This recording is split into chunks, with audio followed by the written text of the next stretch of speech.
ఒక్కసారి కొమ్మూరి గోల్డ్ కి కాల్ చేయండి. తాకట్లో ఉన్న మీ బంగారాన్ని విడిపించి మార్కెట్ ప్రైస్ కి వాళ్ళు కొనుక్కుని మిగతా డబ్బులు మీకు ఇచ్చేస్తారు. ఈరోజు మనం టీవీ స్టూడియోకి ఒక స్పెషల్ గెస్ట్ వచ్చారు.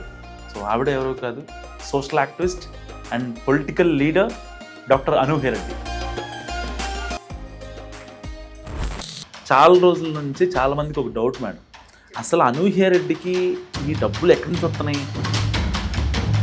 ఆవిడని చూస్తే ఒళ్ళంతా బంగారం ఉంటుంది, అది ఎన్ని తులాలు ఉంటుందో ఎవరికి తెలియదు, అడిగిన వాళ్ళు కాదనుకుని డబ్బులు ఇచ్చేస్తారు. సో అసలు ఎక్కడ రావిడికి డబ్బు అనేది చాలామంది, మీ ఇంటర్వ్యూస్ కూడా ప్రీవియస్ ఇంటర్వ్యూ నేను కొన్ని కామెంట్ చూసాను, మేడం గారు డబ్బులు ఎక్కడి నుంచి వస్తుంది ఇంతకీ? మీరు చెప్పిన మాటకి ఎట్లా చెప్పాలంటే, నేను అసలు నిజంగా వెటకారంగా చెప్పాలంటే ఇక్కడ ఎవ్వరు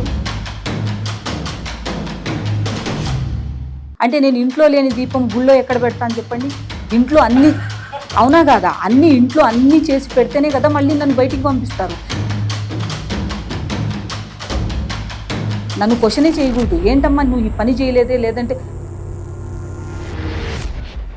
అందం ఆభరణమేనండి అమ్మాయికి. మీరు ఎందుకు వేస్తున్నారు, మీరు ఎందుకు వేసుకుంటుంది మా ఇది ఎందుకు ఇలా ఉంటుంది అంటే, తిండి అనేది మన కోసం తినాలి, బట్ట అనేది అవతల కోసం వేసుకోవాలి. సో బట్ట వేసుకున్నంత మాత్రాన, నగలు వేసుకున్నంత మాత్రాన డబ్బులే ఉండాలని రూల్ ఏమైనా ఉందండి? అనూహ్య రెడ్డి లైఫ్లో ఒక మోస్ట్ ఇంపార్టెంట్ పర్సన్ అంటే ఎవరు చెప్తారు? నా కన్న తల్లి. మమ్మీనే, డాడీ గారు? డాడీ కాదు. ఎందుకంటే అంటే ఖచ్చితంగా మా అమ్మ ఇప్పటివరకు ఈ క్వశ్చన్ ఎవరు అడగలేదండి. అడగరు. నా తల్లిదండ్రుల గురించి, నా గురించి నేను ఎవరికి అంటే, మామూలుగా నా తల్లి దగ్గర నుంచి నేను నేర్చుకునేది ఏంటిది అంటే, ఆ మంచితనం అనేది అందరికీ నువ్వు పంచి పెట్టాలి అన్న థాట్ మా అమ్మ దగ్గర ఉంది చూసారా. ఎవరికైనా సారీ చెప్పారు మీ లైఫ్లో? నా డిక్షనరీలో సారీ అని ఇంపాసిబుల్ వర్డ్స్ ఉండవండి. అయ్యో సారీ సారీ నో వే, నేను సారీస్ ఎక్స్క్యూజెస్ అడగనండి. నేను రెడ్డి గారు సారీ, ఎవరికి సారీ చెప్తారు? చెప్పాలి, రెడ్డమ్మ, రెడ్డి గారు కాదు, రెడ్డి. హాయ్, వెల్కమ్ టు మనం టీవీ. మనం టీవీ మన కోసం ఈరోజు మనం టీవీ స్టూడియోకి ఒక స్పెషల్ గెస్ట్ వచ్చారు. సో ఆవిడ ఎవరో కాదు, social activist and political leader doctor Anuhya Reddy. నమస్కారం, ఎలా ఉన్నారు మేడం? చాలా బాగున్నాను. చాలా రోజుల తర్వాత గ్యాప్ వచ్చింది, మీరు కనిపించరు కానీ మీ కార్యక్రమాలు, మీ సోషల్ సర్వీసులు అన్నీ కనిపిస్తూ ఉంటాయి. ఎలా చెప్పాలంటే, నేను కొద్దిగా మీడియాకి దూరంగా ఉంటాను అనమాట. ఎందుకు అలాగా? జనాలకు దగ్గర అవ్వాలని. సో మీడియాకి దూరంగా ఉంటాను. సర్వీస్లో దెన్ వచ్చేసి ఉన్న ప్రొడక్షన్స్లో ఇంత టైం తీయాలి అని చెప్పేసరికి మీకు తెలిసిందే కదా ఎలా ఉంటుంది. ఒకటి మనము ఒక టైం స్పెండ్ చేయాలి అనుకుంటే కూడా దానికి కొన్ని ప్రోటోకాల్స్ మీరు ఫాలో అవ్వాలి, నేను ఫాలో అవ్వాలి. వీటన్నిటి మధ్యలో వచ్చేసి కొన్ని కరెంట్ అఫైర్స్ మీదకి వెళ్ళాలి, అవి వచ్చేసి ఎవరిని డ్యామేజ్ చేయకుండా ఉండాలి. ఇవన్నీ దృష్టిలో పెట్టుకొని, సో వాటన్నిటినీ అనుగుణంగా కొన్ని మనం స్టెబిలిటీగా ఉండడానికి అని చెప్పేసి నేను కొన్ని విషయాల్లో కొద్దిగా. నాకు ఎప్పటి నుంచో డౌట్ మేడం, ఇప్పుడు మీ వీడియోస్ నేను కరోనా ముందు నుంచి చూస్తున్నా. ఏదైతే మీరు ఆ సోషల్ సర్వీసులు చేసేటప్పటి నుంచి చూస్తున్నా. ఒక సోషల్ యాక్టివిస్ట్గా ఉంటారు, ఇటు ప్రొడ్యూసర్గా ఉంటారు, సినిమాలు తీస్తూ ఉంటారు. ఈవెన్ ఆ సినిమాల్లో చిన్న వాటిల్లో కూడా మీ ఇన్వాల్వ్మెంట్ ఉంటుంది. అండ్ మీకు అనుకున్నట్టుగానే ప్రతి పని అయ్యేలా చూసుకుంటారు. ఇటు హౌస్ వైఫ్గా, పిల్లలు, ఇటు పార్టీ యాక్టివిటీస్, ఇంకా మేడం మాకు సహాయం చేయండి అని చెప్పి చాలామంది వస్తూ ఉంటారు, వాళ్ళకి కూడా కాదనుకుంటూ చేస్తూ ఉంటారు. అంటే అసలు మీకు టైం మేనేజ్మెంట్ ఎలా కుదురుద్ది? అసలు ఆ స్ట్రెస్ని ఎలా మీరు కంట్రోల్ చేసుకుంటారు? దాన్ని స్ట్రెస్ అనొద్దు మనోజ్. ఏంటంటే ఇష్టమైన పని కష్టం అనిపించదండి. ఇప్పుడు సేవ అంటే నేను ఒకటే చెప్తా, అది సేవ కాదండి. నేను ఎప్పుడు రుణపడి ఉన్నాను కాబట్టి అది తీర్చుకుంటున్నా. ఇప్పుడు అది తీర్చుకోవాలి అంటే దానికి తగినట్టు నా ఎఫర్ట్స్ పెట్టి నేను సంపాదించాలి అంటే నాకు అనుగుణంగా నాకు ఒక క్రూ కావాలి. ఆ క్రూని ఏం చేయాలి అంటే నేను వాళ్లకు ఉపాధి కల్పించాలి. ఆ ఉపాధి కల్పిస్తే వచ్చే ఇన్కమ్తోనే వాళ్ళు పోషించుకోబడాలి. ఆ ఫ్యామిలీస్లో ఉన్న వాళ్ళు ఒక్కరు పని చేస్తే వాళ్ళ వెనకలు ఉన్నటువంటి తల్లి అయినా, చెల్లి అయినా, బిడ్డ అయినా, భార్య అయినా బతకాలి. సో ఆ బాధ్యతలు అన్నీ ఉన్నప్పుడు కొంతమందికి మన చుట్టూ ఇంత ఉపాధి కల్పిస్తున్నామన్న సాటిస్ఫాక్షన్ ఉన్నప్పుడు అది కష్టం అనిపించదండి. దాన్ని టైం మేనేజ్మెంట్ అన్నారు. టైం ఎక్కడ 24 అవర్స్ ఎందుకురా బాబు పెట్టారు అనిపిస్తూ ఉంటుంది. అంటే చాలా మంది విమెన్స్ చూస్తూ ఉంటా, సోషల్ యాక్టివిస్ట్ కావచ్చు, ఇటు పొలిటీషియన్, ఎవరైనా ఏ ఒక్క ప్రొఫెషన్లో ఉన్న వాళ్ళు సాయంత్రానికి అమ్మయ్య థ్యాంక్ గాడ్ అనుకుంటారు అనమాట. మీరు ఇన్ని మేనేజ్ చేసుకుంటూ కూడా అంటే దాన్ని ఇంకా లవ్ చేసుకుంటూ మీ ప్రొఫెషన్ కావచ్చు, మీకున్న ఇష్టాలని ఇవన్నిటిని చేసుకోవడం అనేది చాలా టిపికల్ థింగ్ అని నేను అనుకుంటున్నాను. టిపికల్ ఏం కాదండి. సాటిస్ఫాక్షన్ అనేది మోర్ బూస్టింగ్. అంటే మీకు ఇంకా ఏం చేస్తుంది అంటే ప్రొవోక్ చేస్తుంది, రెచ్చగొడుతుంది. ఇది చేస్తే ఇంకొకటి వస్తుంది, ఇది చేస్తే ఇంకొకటి వస్తుంది అనేది ఆ సాటిస్ఫాక్షన్ అనేది ఉంటుంది చూసారా. వర్క్లో బూస్టింగ్ అనేది ఏ ప్రొఫెషన్ అయినా కానీ, ఇది నా ఒక్కదాని, ఇది సేవ అంటున్నారు, ప్రొడ్యూసింగ్ అంటున్నారు, దెన్ వచ్చేసి ఇంకేదో సర్వీస్లో అయినా హెల్ప్ ఇవన్నీ ప్రొడక్షన్ ఏదైనా కానివ్వండి, దేంట్లో అయినా సరే ఏంటిదంటే ఒక బూస్ట్ అదేంటిదంటే ఎనర్జీ ఇస్తుంది. మనం తిండి తినకపోయినా కూడా నీళ్లు తాగి బతికేయచ్చండి. నాకు తెలిసినంత వరకు నేను అలాగే చేస్తాను అనమాట. అంతే. ఎందుకంటే ఆ సాటిస్ఫాక్షన్ అంటే ఇప్పుడు అంటే డిపెండింగ్ ఫీల్డ్ అందరికీ ఉంటుంది. నేను కూడా ఇంకొకరికి డిపెండే. చూడండి, ఛానల్స్కి మేము పని చేసిస్తున్నాము. యాజ్ ఎ ప్రొడ్యూసర్గా నేను ఛానల్కి అవుట్పుట్ ఇవ్వాలి. It's a depending, right? Channel కూడా మా మీద డిపెండ్ ఉంటుంది. వాళ్ళు అంటే తన్నే వాళ్ళు ఉంటే తలదన్నే వాళ్ళు ఉంటారు, రైట్? సో ఇలాంటి క్రమంలో కాంపిటేటివ్ ఫీల్డ్లో మనం ఉన్నప్పుడు మనది అవుట్పుట్ బెటర్గా వెళ్తుంది అనిపించినప్పుడు, అది బెటర్ స్టాండర్డ్గా వచ్చినప్పుడు, దాని వెనకాల అచీవ్మెంట్ అంటే లైక్ బెస్ట్ ప్రొడ్యూసర్ అవార్డు ఎగ్జాంపుల్కి, బెస్ట్ వచ్చేసి serial award, best viewership award మా గంగామంగ, రాధమ్మ కూతురు సీరియల్స్కి. ఇప్పుడు వేరేది ఇంకొకటి జెమినీ వాళ్ళకు కుస్తీ కళ్యాణి అని, లైక్ లేడీ ఓరియంటెడ్ అనమాట. సో ఒక గర్ల్ అచీవ్మెంట్స్ గురించి చేస్తున్నాము, అంటే ఉమెన్ ఎంపవర్మెంట్ కిందికి అది చేస్తున్నాము. సో ఇలాంటివన్నీ చేస్తున్నప్పుడు ఆ టార్గెటింగ్ ఎప్పుడైనా ట్రిగ్గర్ చేస్తూనే ఉంటుంది. విమెన్ ఎంపవర్మెంట్ అంటే గుర్తొచ్చింది. సో మనం టీవీ తరఫున విమెన్ ఎంపవర్మెంట్ గురించి ఒంటరి మహిళ అనే ప్రోగ్రామ్ స్టార్ట్ చేసాం. అంటే కేవలం ఒంటరి మహిళలకు మాత్రమే అది. సో ఎవరైతే వాళ్ళ భర్తలు వాళ్ళని వదిలేస్తారో వాళ్ళకి ఎంతో కొంత ఆసరంగా ఉంటాం. లైక్ ఒక చిన్న కుటుంబ ఇష్టం ఇవ్వడం కావచ్చు. సో దానికోసం అంటే ఫర్దర్గా మేము ఆల్రెడీ ప్రోగ్రామ్స్ చేస్తున్నాం. ఈవెన్ భువనగిరి, వరంగల్, విజయవాడ. సో మనం టీవీ తరఫున ప్రోగ్రామ్ స్టార్ట్ చేసాం. సో అంటే వాళ్ళు కూడా వచ్చి మన స్టూడియోకి వచ్చి ఇంటర్వ్యూస్ ఇవ్వడం జరుగుతుంది. సో ఒకవేళ మీరు స్పాన్సర్ గా ఉంటారంటే కనుక నేను అంటే వాళ్ళు లక్షలు అడగరు. అంటే మీరు ఇచ్చారు మీ ప్రొఫైల్ నాకు తెలుసు, కానీ వాళ్ళు అడిగేది ఒక 5,000 రూపాయలు మాత్రమే. Sorry to interrupt Manoj. ఇక్కడ ఏంటిదంటే మనము ఒక పని చేస్తున్నప్పుడు అది 100, 1000, లక్షలో అనేది ఉండదండి. అది మన మనసుకి సంబంధించింది. మనం రెస్పాండ్ అయ్యే దాని గురించి మీరు చెప్తూ ఉంటే, నాకు తెలీదు మీ కెమెరా క్యాప్చర్ చేసిందో లేదో, నేను ఒక ఇంట్రెస్టింగ్గా వింటున్నాను అనమాట. అంటే ఏంటి, మనంలో నేను ఉంటాను కదా, ఇక్కడ మనం ఉన్నాం ఎలాగూ, రైట్? ఆ మనంలో నేను కూడా ఉంటాను కదా, ఆల్రెడీ మీరు అందరూ ఉన్నారు. అంటే మీరు ఇప్పటి వరకు నాకు తెలియదు. నేను చాలా ప్రౌడ్గా అనౌన్స్ చేస్తున్నా ఈ రోజు నుంచి మనం టీవీ ఆడబిడ్డ. థ్యాంక్ యూ సో మచ్ అండి బాబు. ఎందుకంటే ఈ అవకాశం నాకు కల్పించినందుకు.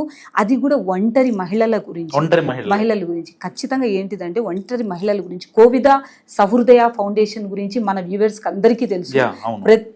అంటే 2 రాష్ట్రాల్లో తెలియని వాళ్ళంటూ లేరు. నాకు 7 years నుంచి తెలుసు. మీకు తెలిసిందే అది. ఇప్పుడు మీరు ఎప్పుడైనా సరే సర్వీస్ అనేది ఉంటే ఫస్ట్ నాకు తెలిసినంత మీడియా పరంగా నేను ఎంతోమందికి మన మీడియా మిత్రులు వచ్చినప్పుడు నేను ప్రతి ఒక్కరికి రెస్పాండ్ అయ్యానండి.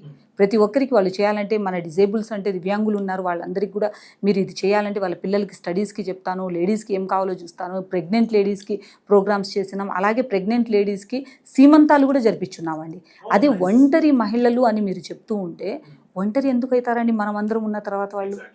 సో వాళ్ళకు ఒంటరి అనే దానికంటే కూడా మనం ఒక కాన్ఫిడెంట్ క్రియేట్ చేసి. రీసెంట్ డేస్ లో అంటే ఈ భార్యలు చంపేయడము లేకపోతే భర్తలు చంపేయడం, ఈ క్రైమ్ లో చాలా మంది ఒంటరి మహిళలు, ఇన్నోసెంట్ మహిళలు వాళ్ళ భర్త కామ వాంఛలతో వేరే వాళ్ళ దగ్గరికి వెళ్ళిపోవడం, వాళ్ళు వేరే ఫ్యామిలీస్తో హ్యాపీగా ఉండటం, అక్కడ బిడ్డల కోసం వాళ్ళ అత్తామామల కోసం అన్నీ భరించి ఆ బతికే ఆడబిడ్డ ఎవరైతే ఉంటుందో వాళ్ళ కోసం మాత్రమే ఈ ఒంటరి మహిళ ప్రోగ్రాం.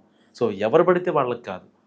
సో వాళ్ళకి పిల్లలు ఉండి వాళ్ళు నిజంగా ఒంటరి అనే ఫీలింగ్ వాళ్ళలో ఉంటే వాళ్ళకి పిల్లల కోసం కష్టపడదాం, తపన పడదాం అనే వాళ్ళకి మాత్రమే మేడం. అందుకనే నేను మీకు చెప్తుండేది ఏంటిదంటే వాళ్ళు ఒంటరి వాళ్ళు కాదండి, మనలాంటి వాళ్ళు ఉన్నంత వరకు మనం టీవీ స్టార్ట్ చేసింది కాబట్టి మనం టీవీలోనే మనం ఉన్నామండి. యా మనం అన్న వర్డ్ ఉంది అంటే మనం టీవీలోనే మనం ఉన్నాం కదా. సో ఈ ఇనిషియేట్ తీసుకుంటున్నటువంటి మీ యాజమాన్యానికి నిజంగా ధన్యవాదాలు చెప్పుకుంటున్నాను నేను. ఎందుకంటే ఒక ఆడబిడ్డ గురించి ఆలోచించి మనం టీవీ చేస్తున్నటువంటి ఈ ప్రయత్నంలో కోవిద సహృదయ ఫౌండేషన్ నుంచి యాజ్ ఏ ఫౌండర్గా, యాజ్ ఏ చైర్పర్సన్గా ఖచ్చితంగా నా ఇన్వాల్వ్మెంట్ ఉంటుంది. ఖచ్చితంగా నా నుంచి వాళ్లకు నేను ఏం చేయగలుగుతానో అది నేను సమకూర్చుతాను. Thank you madam, thank you so much. So ఇంకా అంటే చాలా రోజుల నుంచి చాలామందికి ఒక డౌట్ మేడం, అసలు అనూహ్య రెడ్డికి ఈ డబ్బులు ఎక్కడి నుంచి వస్తున్నాయి? ఆవిడని చూస్తే ఒళ్ళంతా బంగారం ఉంటుంది, అది ఎన్ని తులాలు ఉంటుందో ఎవరికి తెలియదు, అడిగిన వాళ్ళకి కాదనుకుంటే డబ్బులు ఇచ్చేస్తారు. సో అసలు ఎక్కడ రావిడికి డబ్బు అనేది చాలా మంది మీ ఇంటర్వ్యూస్ కూడా ప్రీవియస్ ఇంటర్వ్యూ నేను కొన్ని కామెంట్ చూసాను, మేడం గారు డబ్బులు ఎక్కడి నుంచి వస్తుంది ఇంతకీ? అదేనండి, ఎట్లుందంటే చెప్తుంటే ఎవరైనా మీరు చెప్పిన మాటకి ఎట్లా చెప్పాలంటే నేను అసలు నిజంగా వెటకారంగా చెప్పాలంటే ఇక్కడ ఎవ్వరు ప్రింట్ కొట్టి ఆరేయట్లేదండి. ఓకేనా, రోజుకి 18 గంటలు కష్టపడితే ప్రొడక్షన్లలో మాకు అది ఎన్ని 16 అంటే లైక్ వచ్చేసి 16 క్రాఫ్ట్స్ అంటే 24 క్రాఫ్ట్స్ మూవీ వాళ్ళకు ఉంటాయి, సీరియల్లో 16 ఉంటాయండి. 16 క్రాఫ్ట్స్ వాళ్ళందరినీ మేనేజ్ చేసుకొని వాళ్ళవన్నీ మేము భరించి మళ్ళీ మా ఆర్టిస్టులని భరించి వాళ్ళ డేట్స్ ఏంటిది వీళ్ళ డేట్స్ ఏంటి తలనొప్పులు భరించి ఇంట్లో సాక్రిఫైస్ చేసి, అంటే నేను ఇంట్లో లేని దీపం గుళ్ళో ఎక్కడ పెడతాను చెప్పండి? ఇంట్లో అన్ని అవునా కాదా, అన్ని ఇంట్లో అన్ని చేసి పెడితేనే కదా మళ్ళీ నన్ను బయటికి పంపిస్తారు. సో అవన్నీ చేసుకున్న తర్వాత నాకు నేను సాటిస్ఫై అవ్వాలి అంటే ఇంట్లో నన్ను క్వశ్చన్ ఎత్తకూడదండి, నన్ను క్వశ్చనే చేయకూడదు. ఏంటమ్మా నువ్వు ఈ పని చేయలేదే, లేదంటే పని చేసేవాళ్ళు కాదు, నేను పని చేసేవాళ్ళు అని చెప్పలేను నా క్రూని మాత్రము. ఈవెన్ వచ్చేసి నేను మంచినీళ్ళు తాగాలన్నా కూడా నేను గ్లాస్తో తీసుకొని నేను తాగలేనండి. మీరు ఇల్లు ఊడ్చమని చెప్పండి, బట్టలు ఉతకమని చెప్పండి, ఇల్లు తుడవమని చెప్పండి, నేను చేస్తా, కానీ మంచినీళ్ళు మాత్రం నేను తీసుకొని తాగను. అది నాకు చేతికి మంచినీళ్ళు మాత్రం ఖచ్చితంగా ఇవ్వాల్సిందే.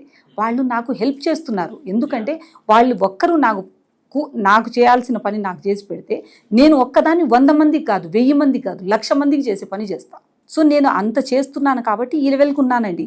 నేను నేను ఎక్కను వద్దు, నేను తగ్గను వద్దు, నేను ఇట్లుంటే చాలు. ఇంకా గోల్డ్ విషయం అంటారా, అందం ఆభరణమేనండి అమ్మాయికి. మీరు ఎందుకు వేస్తున్నారు, మీరు ఎందుకు వేసుకుంటుంది అమ్మా, ఇది ఎందుకు ఇలా ఉంటుంది అంటే నాకు ఇష్టం, ఇది నాకు వేరే వ్యాపకం లేదు, నాకు ప్యాకాట ఆడడం రాదు, కిట్టి పార్టీలు చేయడం రాదు, నాకు ఫ్రెండ్షిప్ చేసుకోవడం రాదు. నాతో ఎవరైనా ఫ్రెండ్షిప్ చేస్తారా చెప్పండి? ఎవరేం చేస్తారు? నన్ను చూసి ఫ్రెండ్షిప్ చేసేటట్టుంటారా? అరే మాట్లాడితే కొడుతుందేమో అన్నట్టుంటారు. సో అరే నాతో ఎవ్వరు ఫ్రెండ్షిప్ చేయరు. అలాంటి క్రమంలో నాకు ఫ్రెండ్స్ అంటే నా క్రూ అండి. నాకు ఫ్రెండ్స్ అంటే నాతో ఎవరు, ఇప్పుడు మీరు కూడా ఫ్రెండే, ఇప్పుడు మా రామన్న కూడా ఫ్రెండే. అంటే ఎవరు నాతో మంచిగా మాట్లాడిన వాళ్ళందరూ నా ఫ్రెండ్సే.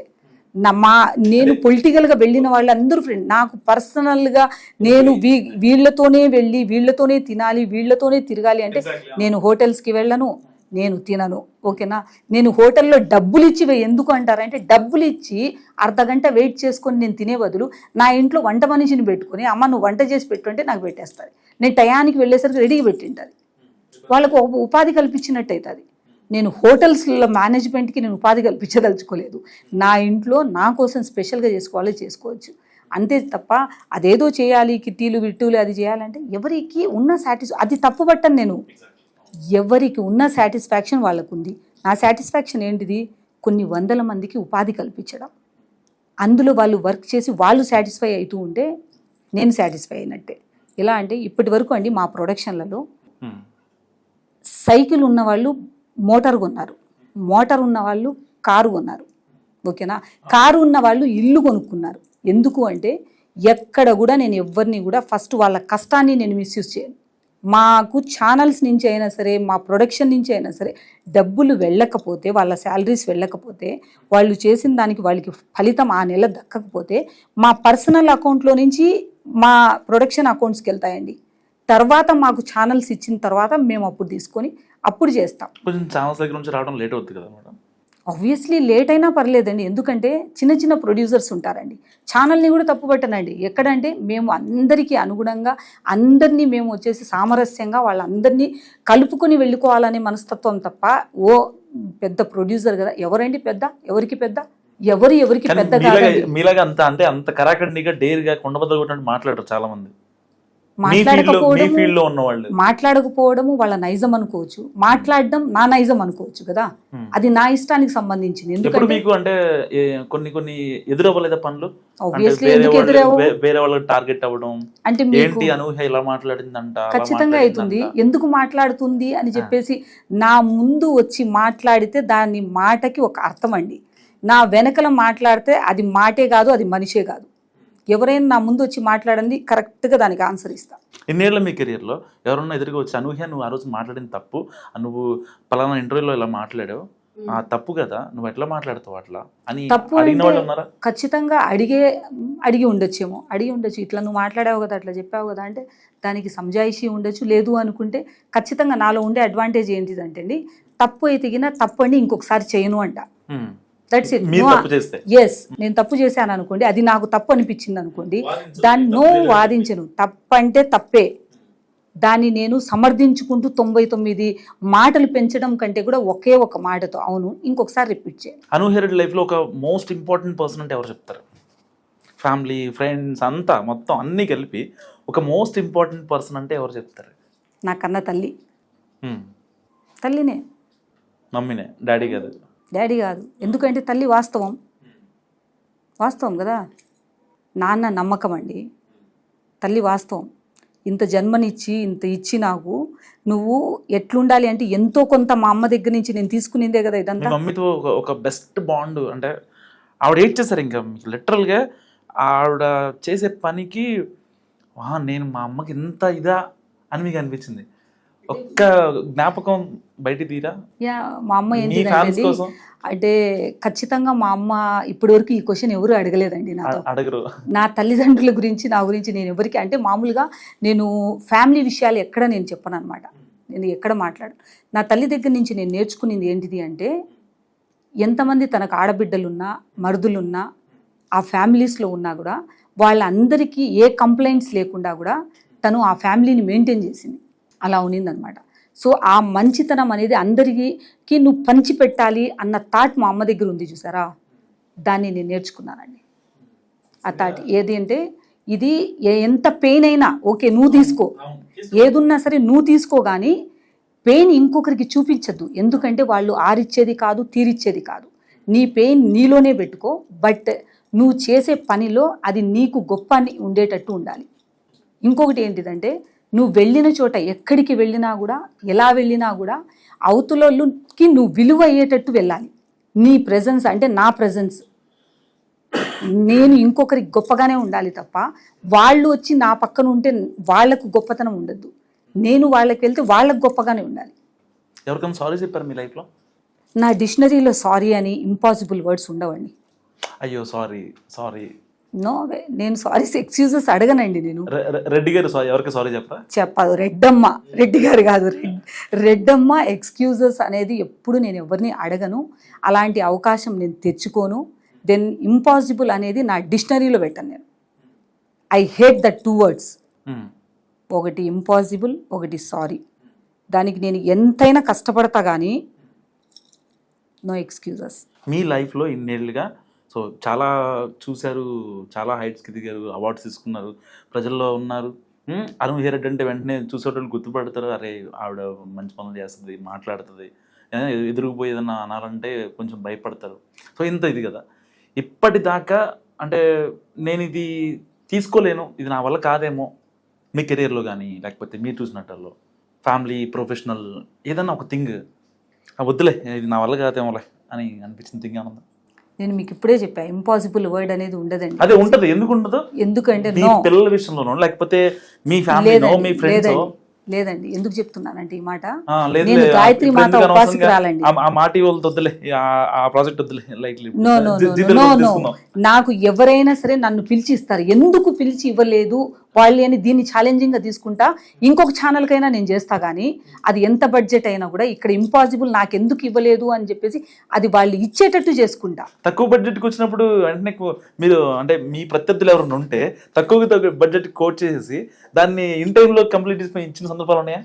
నేను ఒక మాట చెప్పనా, ఇప్పటి వరకు మా ఛానల్స్ వాళ్ళు నిజంగా నేను వాళ్ళని అప్రిషియేట్ చేయాలి. నేను చేస్తున్న ఛానల్స్ వాళ్ళు ఎప్పుడు కూడా నాకు పాసిబుల్ ఉంటే అందరికి ఇచ్చుకుంటారు.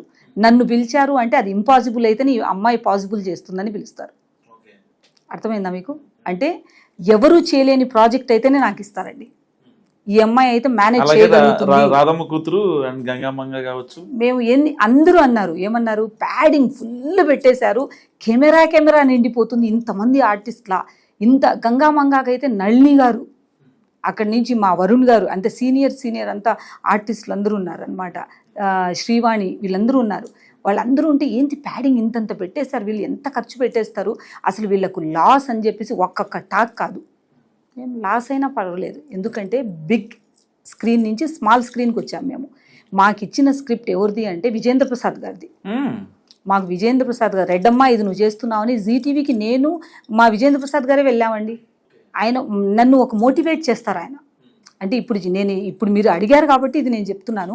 దేన్ని నమ్ముతారు? మీ స్టోరీని నమ్ముతారా, లేకపోతే ఆ క్యారెక్టర్ ఆర్టిస్టులు, లేకపోతే లీడ్స్? కాదండి, జనంలో ఏదున్నా సరే. ఇక్కడ మీరు మళ్ళీ ఇంటరప్ట్ చేశారు నన్ను. ఇంపాసిబుల్ అన్న వర్డ్కి నేను మీకు కంక్లూజన్ ఇవ్వాలి. ఇంపాసిబుల్ మీకు కంక్లూజన్ ఇస్తాను నేను ఫస్ట్. ఏంటంటే ఈ కంక్లూజన్ ఏంటిదంటే, ఇంపాసిబుల్ ఉన్న దాన్ని పాసిబుల్ చేసి వాళ్ళు క్లారిటీ ఇస్తారండి.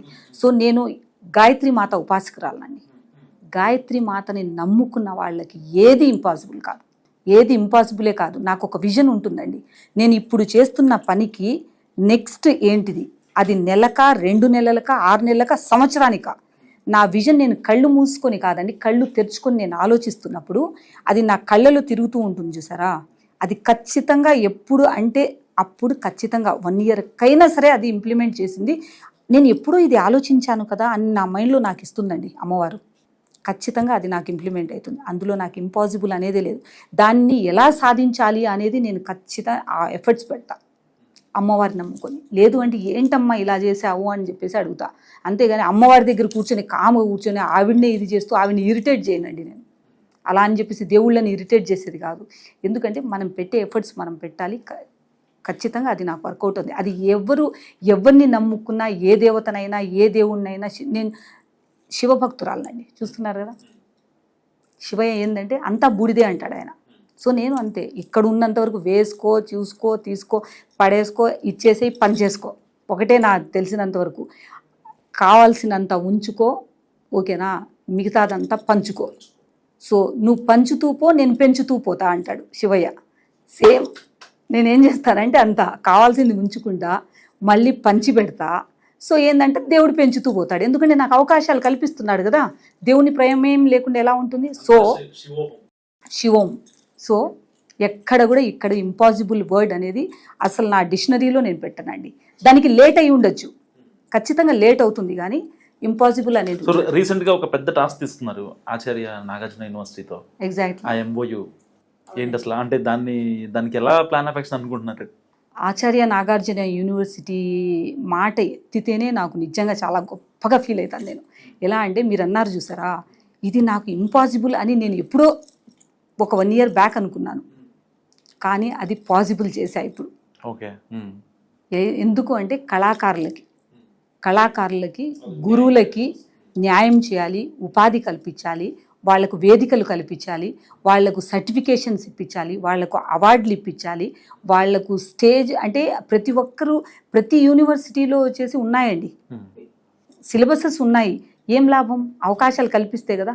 వాళ్ళందరూ రాసేస్తూ MA రాస్తున్న, PhDలు రాస్తున్న, ఏం చేసుకుంటున్నారు? థియరీ ఉంటే ప్రాక్టికల్ లేదు కదా.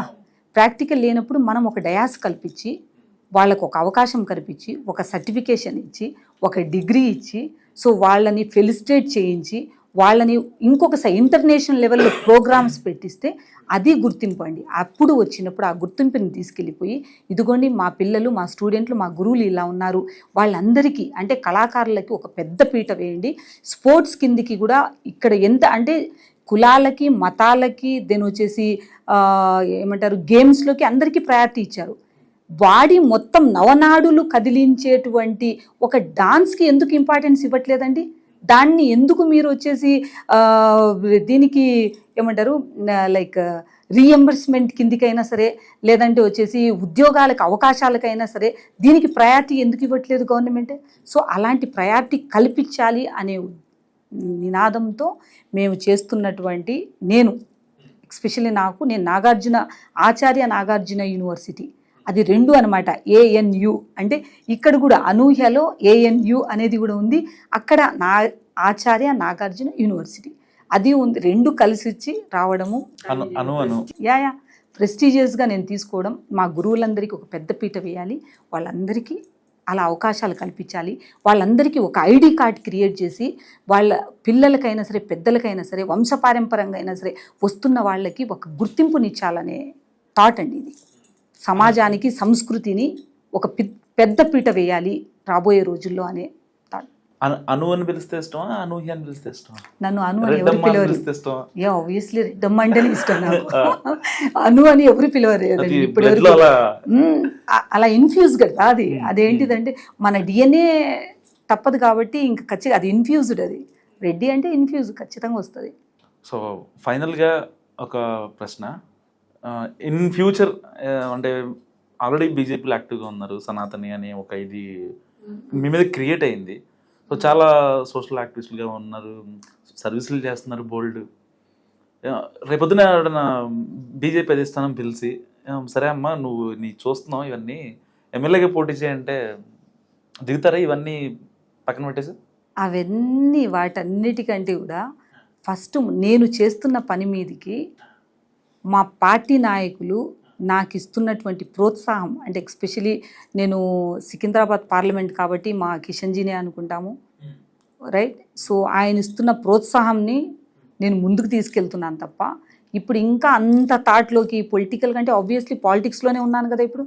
ఇంకా దానికి స్పెషల్గా నేను ఇందులో అందులో వెళ్తానని చెప్పుకోకర్లేదు కదండి.